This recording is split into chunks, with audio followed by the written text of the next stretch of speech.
Super exciting day. This is the third crane day to crane in the last of the biggest door openings and window openings. Can't tell you how much effort and planning that went into this to make this day happen. Our vendor relationships are key. We have California with Custom Carpentry here putting in these doors. We got the crane operator, Bob's Crane, craning everything in. And then we had Window Visions, our supplier. Ironically, yesterday we had this scheduled, but as nature would have it, we had high winds. So we had to scramble at the very last minute to come up with a plan B. So how do you figure out how you're gonna have a group of 20 different individuals, 3 different companies, a door supplier, and a crane all show up?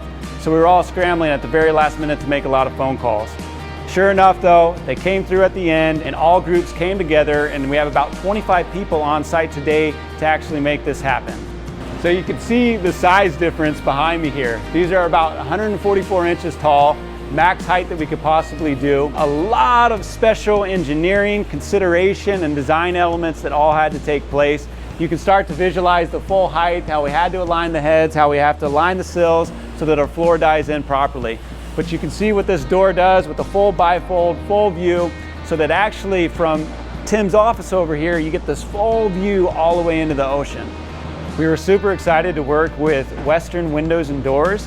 They were actually able to spec and supply and manufacture a 12-foot tall door. What makes this door unique is it's a bifolding door system that allows us to actually have full clear span when it's open. Many of the other manufacturers will let you do certain sliders or a multi-slide function in the big, expansive sizes, but not many of them will actually do the bifold operation. So we're super pleased with what Western Windows was able to provide for us. So here's another real cool situation, just design-wise. We have the full fixed glass panel, bifolding door here to also allow full transparent view. Right over here was a change that we did midway through the project. There was actually this big shear wall, which was a very monumental feat to structurally change it. But we wanted to do the same thing, create that bifold door for that full maximum span so that when you're laying in bed over here, you're actually able to get this wonderful view looking out. So now you have this view here, fixed glass here, bifold door over here, and a big fixed also glass panel over here. So we're able to actually literally get every last square inch possible that we were able to obtain.